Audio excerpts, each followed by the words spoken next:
The gaming world was hit with a fresh dose of chaos this week as Valve confirmed something that instantly made every PC gamer's wallet start sweating. The Steam machine will not have a subsidized price. What does this exactly mean?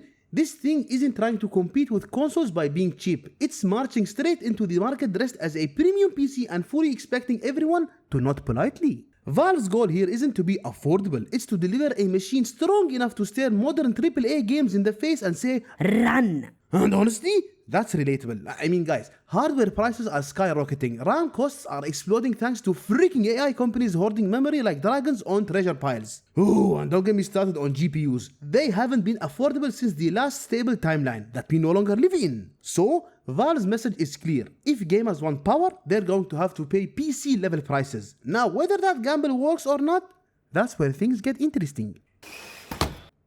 Now guys, Valve's announcement wasn't exactly a shock, but it definitely made waves across the gaming community. A Valve engineer confirmed the Steam machine will not be sold at a loss, meaning it won't follow the traditional console strategy of selling hardware cheaper to make the money back on software. Instead though, this device is going to be priced more like a standard PC with performance equivalent to its parts, something competitors like Sony and Microsoft rarely dare to do. But, here is the catch guys, this isn't just any console. The Steam machine is, honestly, it's packing some serious freaking muscle. Let me give you a rundown of the specs guys. It runs on a 6-core AMD processor capable of hitting 4.8 GHz, which is already enough to make mid-tier gaming rigs side-eye it. Then there is 16GB of DDR5 RAM, 8GB of VRAM on the AMD GPU, and storage options of 512GB or a whopping 2 freaking terabytes. And because Valve, apparently they love to show off, the machine even promises to support up to 8K resolutions through DisplayPort.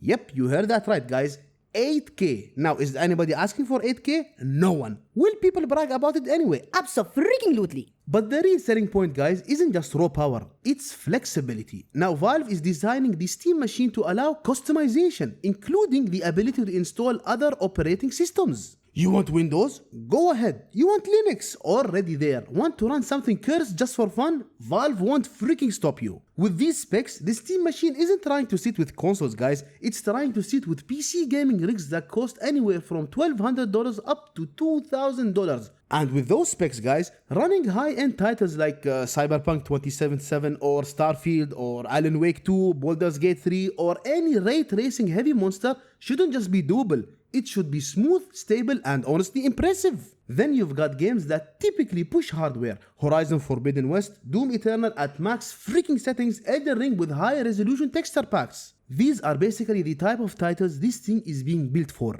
Valve, they designed a console that laughs at graphical freaking limits. And that's exactly why the price situation is, well, it's so complicated guys. Because with these parts, there is no universe where this thing is freaking cheap. If there is one villain in this story, guys, it's not Valve, it's the freaking hardware market, specifically the RAM market. DDR5 prices have jumped through the roof of a ridiculous 200% in just a few months. Not because of gamers, not because of shortages, but because companies like OpenAI and Google decided they need enough memory to power every AI assistant in the freaking Milky Way. As a result, the supply that normally goes toward customer hardware is being rerouted straight into giant AI data centers. RAM kits that cost $90 in August are now pushing $250 freaking dollars, and the trend doesn't seem to be slowing down either. Oh, and GPU prices aren't doing us any favors either. They're already inflated from years of crypto miners, supply chain chaos, and now AI companies gobbling them up like performance-hungry gremlins. So, when Valve says the Steam machine's price will be at the mercy of RAM and GPU costs, that's not marketing talk, guys. That's the hard truth. They're building a premium machine in a market where the components themselves are criminally freaking expensive. Now, to give you a clearer picture, guys, I have made some price predictions of my own. Because, listen, every gamer wants to know whether this thing is going to cost rent money, car payment, or mortgage application. Scenario 1. If Valve sold it at a loss, like consoles typically do, prices would land somewhere between $499 to $699. Totally unrealistic for the hardware inside. Valve confirmed this is not freaking happening. Scenario number 2. If Valve sold it at a break-even, I expect the price to be between $900 to $1,100 depending on the RAM and GPU freaking fluctuations. This is what competing with PC specs usually looks like. Scenario 3. If Valve wants a profit margin, the realistic price, this is my realistic price, and it is not confirmed, guys, between $1,200 to $1,500 freaking dollars. And possibly more if RAM prices spike again or if GPU production tightens. Guys, now bear this in mind. The Steam machine is more powerful than 70% of all Steam users' PCs, so the hardware cost lines up. The issue at hand isn't Valve inflating prices, oh no, it's the market itself inflating like a balloon full of stress. So yes guys, expect that the Steam machine is going to be pricey, but not because Valve is greedy, it's because the hardware market right now is unstable at freaking all.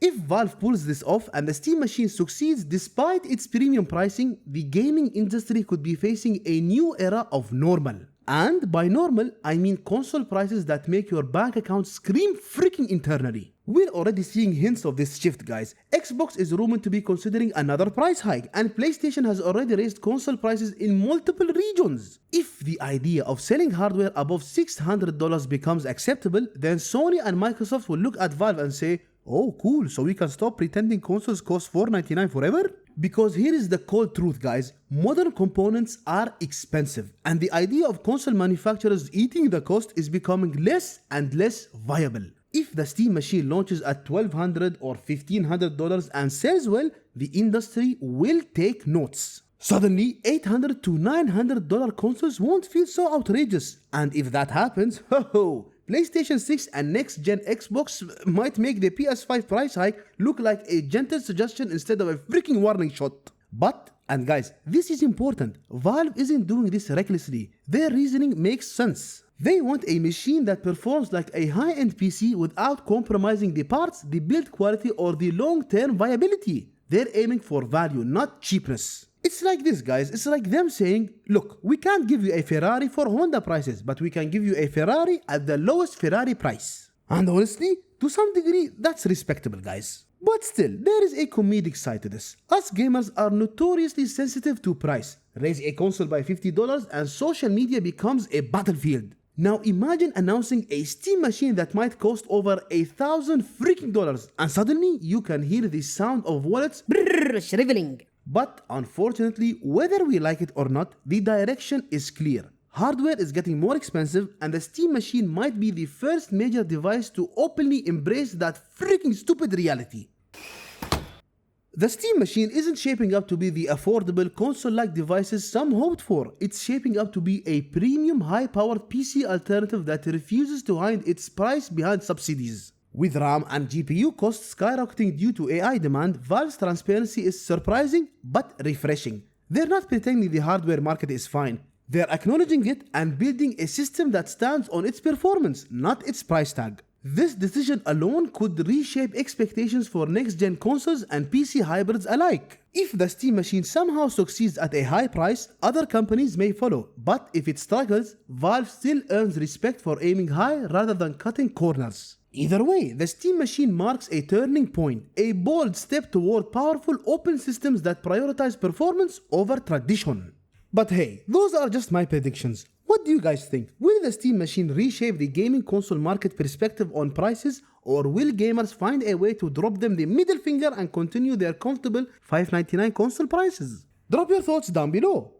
Before I raise the channel's membership, Which I don't have yet, by 500%. And guys, thank you once again for watching the video. If you enjoyed it, please consider leaving a like and subscribing for more content in the future. Take care, and I'll see you in the next one.